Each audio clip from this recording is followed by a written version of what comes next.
Hello po sa inyong lahat mga kabarya. Nandito na naman po ako, si Pinoy Coin Hunter, para atin pong pag-usapan ang tungkol dito sa 2 piso coin 1984 Andres Bonifacio na Philippine altcoin ng isang online seller. At atin pong aalamin kung magkano po yung kanyang presyo or benta rito. Kaya nakikita po natin dito yung kanyang larawan dito at nakikita po natin na nangingitim na ito at mukhang isa po itong heavy used or gamit na lumang barya. Ayan, pero bago po natin alamin yung kanyang presyo rito, ay check po muna natin itong si Numista. Meron pong sample dito si Numista pero yung kanyang taon ay 1984. At yan, ito po yung kanyang overside or harapan na bahagi. At ito naman po yung kanyang reverse side or likuran na bahagi. Dito po sa harapan ay nakikita po natin ang nakaukit na mukha ni Andres Bonifacio na nakaharap po rito sa ating bandang kaliwa. At ito naman ay nakikita natin dito ang nakaukit na coconut palm. Yan, isa po itong coconut at nakikita na rin po natin dito yung kanyang face value na 2 piso or 2 piso. Yan, ganyan po yung kanyang gilid, yung kanyang disenyo sa kanyang gilid. Yan. At minted po siya ng BSP. Dito po sa Pilipinas ginawa ang lumang barya na ito. Ngayon ay yung ganito pong mga disenyo na mga 2 pisong lumang barya ay meron po itong mga taon na 1983, 1984, 1985, 1986, 1987, 1988, 1989 hanggang 1990. Ayan, yung kay online seller po rito ay may taong 1984. Kaya yung kanyang mintage ay ang laki po ng kanyang mintage. Siya po yung may pinakamalaking bilang ng mintage. Ang ibig po sabihin ng mintage ay ito po yung bilang ng piraso na ginawa or kopya ng 2 pisong barya na may taong 1984. Kaya yan, siya po ang may pinakamarami. Kaya meron po siyang frequency na 36%. Siya na rin po ang may pinakamataas na frequency. Ibig sabihin ay ito po ay marami pong may hawak nito ngayon. Ayan, itong 1984 na 2 piso coin. At yung presyuhan po ni Numista rito ay yung kanyang very good condition ay 5 pesos. Yan, naglalaro po siya sa 5 pesos hanggang 61 pesos. Yung pinakamaganda po na uncirculated at saka almost uncirculated ay nasa 26 hanggang 61 pesos. Kaya yan, napakababa po talaga ng presyuhan ni Numista dito. Pero mga minimum price lamang po ang mga ito.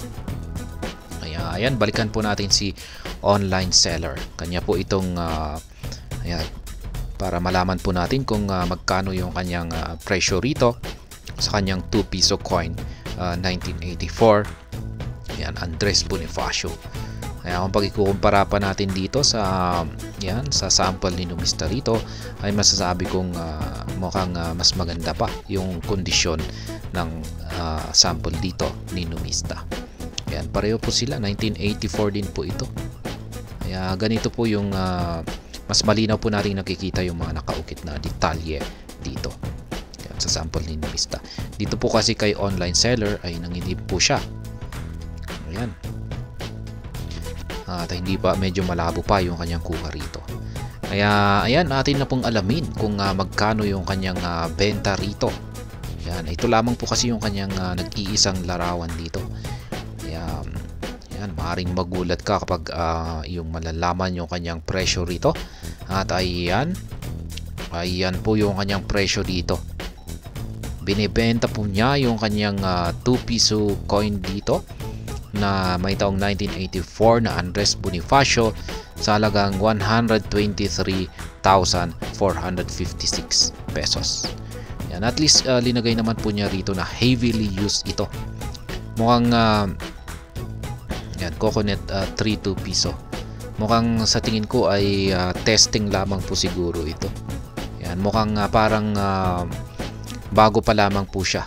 Parang nag-uumpisa pa lamang po siguro siyang magbenta dito kay carousel ng kanyang mga lumang barya. Kaya sa tingin ko ay tinitesting lamang po niya ito.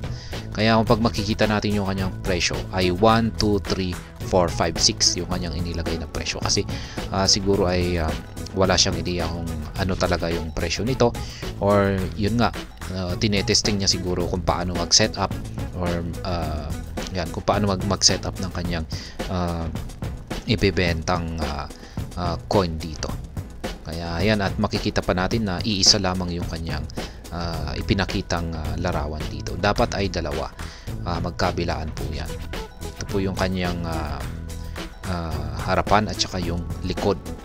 Yan. At saka dapat mas maganda pa yung kanyang yung quality ng kanyang larawan na dapat niyang ipakita. Kaya yan, sa tingin ko ay isa lamang po itong yan, parang inaaral po niya kung paano magbenta dito kay Carousel. Kaya yan, 123,456 para dito ay yan, sobrang napakataas po ng kanyang presyo.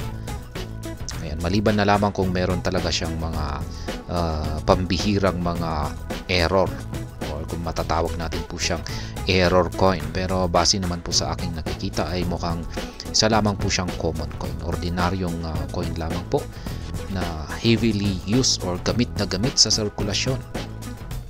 Ayan, maliban na lamang kung meron talaga siyang isang kwento, ayan, isang kakaibang kwento, ayan, bakit ito ay napakamahal. Ayan. Heavily used. At ayan po muli, binebenta niya ang kanyang si online seller dito ay meron po siyang ibinebenta na 2 piso coin 1984 Andres Bonifacio. Yan, ibinebenta po niya rito kay online store na si Carousel sa halagang 123,456 pesos. At ayan, hanggang dito na lamang po tayo sa video na ito. Sana po ay inyong nagustuhan ang aking paliwanag dito. Kung inyo po itong nagustuhan ay pakiclick lamang po ang like button nito. Para naman po sa mga bago lamang dito, kayo po ay aking inaanyayahan para mag-subscribe. Pakiclick na rin po ang bell icon nito dahil ito po ang siyang magsisilbing notification nito sa mga bago kong videos na akin pong ina-upload sa aking YouTube channel na ito. Marami pong salamat sa panunood. Ingat po tayo lagi at God bless po sa ating lahat.